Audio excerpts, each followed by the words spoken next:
Hey there, roguelike fans. We are back today with another 7-day roguelike from the 2006 7-day roguelike challenge. Before I even tell you what it is, I'm going to get something on the screen here, and the way you got to do that, just so you know, with this particular game, as soon as it launches, you got to press a key. I think it's space, or enter works as well. And there you go. We've got the game on screen. I just wanted it up there so you didn't think you were going to be staring at a blank screen this whole time.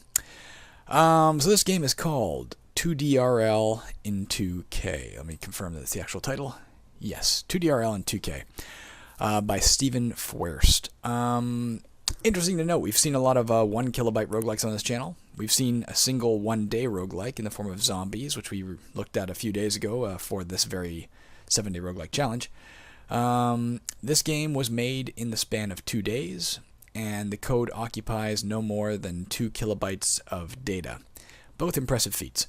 In particular, I know the original code weighed in at 1,976 bytes. I don't know if it still maintains that in this version or not, but that's what it was.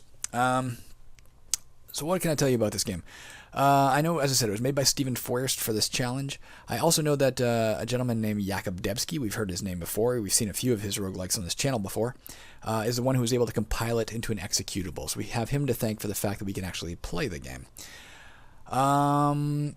The only other things I can tell you, because I experimented with it a bit, it's an impressive game in its own right. It's got some, especially considering those constraints of 2 days and 2 kilobytes, it's got a fairly standardized roguelike feel, I guess. But there's not a lot of content here. I'll tell you what I've learned. He says it has 4 different monsters. I can confirm that. And there is no way off the level. It's only 1 level deep with no exit. So as far as I can tell, there's no victory condition. So we're going to play for a few minutes and see what we can see. But I have no idea if there's a, if there's a purpose to our explorations. Let's say that. Let me just click into the box so I know we, so I can, whoa, frack. I hate it when this happens. So I can properly control the game and show you what I can show you. Okay, here we go. So you control using the numpad. Diagonals work. It does create randomized dungeons. The dungeons are kind of an odd format. You can see these sort of, I'm guessing it generates the rooms in the form of these squares, sometimes overlapping squares, and then it just shoots out a bunch of corridors that hook left and right until they connect, is my guess. It's a rather strange, it generates unusual dungeons in the context of, say, the hallways that connect them, the rooms. Seems to be randomized, though, as far as I can tell. Fairly empty at this point. There are monsters out here. There we go. I'm guessing it's a zombie. You don't get any indication of that. If you bump into it, you can bump to attack. You see our hit points dropped. You don't get any indication of how well you're hurting it, but we did kill it, and you can see we now have 1 experience point. According to the online instructions I saw, it said you can press R to rest, but that doesn't seem to... Oh yeah, I can just hold it down. Okay. Probably the same as holding down the 5 key, mind you. Maybe not. Alright, let's walk around a bit. Oh, I guess you... I was going to say we can go back up to 30 hit points, but... I can only get to 20. I can see you can collect experience, and I wonder what the experience did for you, but perhaps it does eventually unlock more hit points for your character.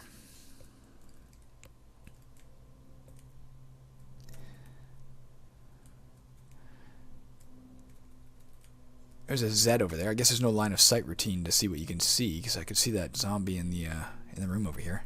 There, we killed it. Let's just hold down the 5 key for a few seconds. Get back up to something approaching 20, and then wander on. As you can see, your hit points come back over time. We're above 20 now. Perhaps it's 20, but I don't know what the hell it is. Why we got 21 now? Maybe your experience itself gives you access to more hit points? I don't know. This is about the only... I think that's about the only mystery we're going to be trying to solve with this game. Here's a C. I think it's like a centipede. You can see it moves a little faster than the Z, it seems. The Z. Let's just kill it. There we go. Experience 3. Let's see if our hit points are now higher because we've killed another monster and have 1 more experience. I'm going to rest for a minute. No, still 21. Who can say? Unless we progressed from level 0 to level 1 with our first kill. I didn't notice. I guess that's possible. Just resting for a second. I'm assuming enemies can... Oh, there we go. We're at 22 hit points now. So, dunno. Is it every 2 kills you get another hit point? I don't know. Come here, C. I'm going to kill you, C. Alright, let's pass our turn. There's only really 1 threat in this dungeon that I've encountered. Seems kind of arbitrary, too, how fast your hit points come back. It's not like a set speed or anything. Let's see if we can find that one particular foe who's a bit of a threat. In my previous game, there's an M. Maybe this is a threat. A big capital M looks threatening. Ooh, maybe it is. Let's get away from that other M by going down here for a minute. I also didn't see if our experience jumped higher. There's another one up there. Let's go kill that other one. We're at 23 hit points now for some reason. Rules aren't precisely clear. I suppose your experience could serve as something of a high score, because there is no score per se that I can see. Let's just go here and hold down the 5 key. We only got 1 experience for that, and confirm that. Still at 23. If we kill this guy, does that put us at 24? Let's find out. If so, then it seems to be every 2 creatures you kill, you get another hit point. That seems to be the case. Or every 2 experience points, perhaps. Although that seems to translate at a 1-to-1 ratio anyway. Here's the only threat I've found in the dungeon. You can see those W's over there. If you watch any of my Moria videos, you know that in Moria, or Angband, W represents a worm mass. And worm mass abilities, it can multiply. That seems to be what these guys can do. I.e., if we don't kill them fast, they'll just keep coming back. So I think one of the keys to surviving for a while in this game would be to kill as many of those things as early as possible.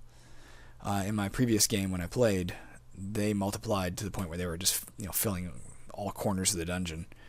Oh, there's a B. That's the other. So we have a C, a B, a capital M, a W, and a Z. That's 5, isn't it? C, B, capital M, W, and capital M or something, or capital B. I forget. But it is 5 monsters we've seen, so that's interesting. This guy appears to move a bit erratically. I'm guessing it's a bat. The reason I told you 4 is that Steven Fuerst himself, or somebody, perhaps, he was corresponding online at some point about his game, and I think he claimed there were 4 monsters in it. So perhaps this is an evolution. Perhaps this is a later version of the game.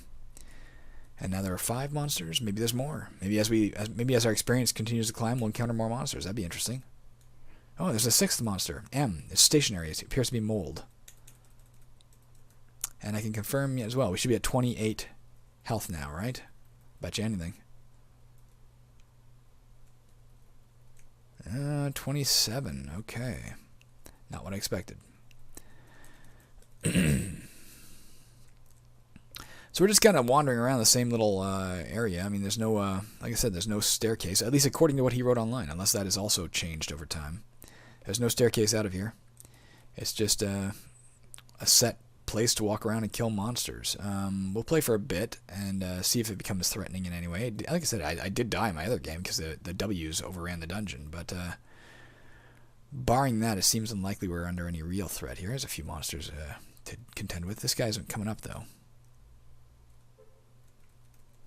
Oh, there we go. He died. I guess he was a little tougher than I thought.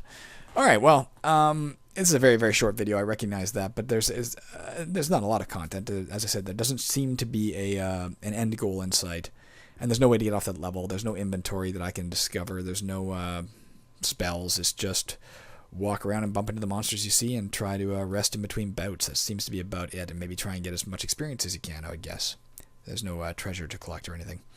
So that was our 7-day roguelike for the day. I was going to follow up the last video. The next one, literally, I'm going down the list of how they're listed in the 7-day roguelike challenge of 2006 on the Rogue Basin site. The next one we were going to look at was Rogue Tower by Christopher Brandt. I have located a copy of that game.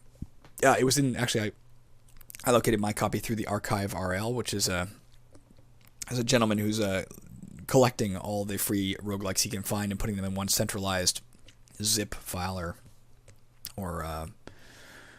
what are the other ones, ARC file or whatever, for people to download. I found it in there, so I do have a copy allegedly, but when I double click it, it doesn't work. It could be the same situation we encountered with Lurk from the 2005 challenge where it's made for 16-bit machines and it won't function in this environment. I don't know. All I know is a window does pop up, but it disappears really quickly, and there might be text in that window briefly, but it disappears so fast I can't read it. Maybe I could try printing the screen if I have lightning fast, Doc Holliday level reflexes. Maybe I can print the screen quickly and put it up in Photoshop and see what the hell it says. Anyways, so we're skipping over Rogue Tower. That one seems to be gone. I can also tell you I've been in contact with Kanjin, who created Valley of Gehinnom, which was another of the games for this contest. He doesn't have a copy. I can't find a copy online, and although I put out feelers and did manage to therefore locate King of Mayup in that way, as well as Lurk, Valley of Gehinnom, nobody's responded saying they know of it or anything about it. So I'll keep an eye out for it indefinitely, but I may never find it. In which case, the two we are going to be skipping for this entire series, out of the 13-ish or so, it looks like that we have to look at is Valley of Gehinnom by Kanjin and Christopher Brandt's Rogue Tower, unless I can figure out a way to get it working. Okay, that's it, guys. We'll be back in a little while. I do have another Caverns of Duscazium video to upload. I was playing version 5, which would be the final version we'd be looking at on this channel. It had a weird bug where it froze, and I wasn't remembering that severe of a bug existing in the game, so I actually fired it up on an older laptop I have here, and it worked just fine. So I may have to figure out a way to get recording software onto the laptop to record it, because I think there's some sort of situation with the later versions of the original Caverns of Duscazium, not Caverns 2, where it conflicted with the Windows 10 environment, is my guess. I don't know. Anyways, when I can figure out how to do that, I'll get it up. Otherwise, I'll put up the video where it does indeed freeze in about 15-20 minutes into the game. All right. Talk to you later, guys. Have a good day. Bye.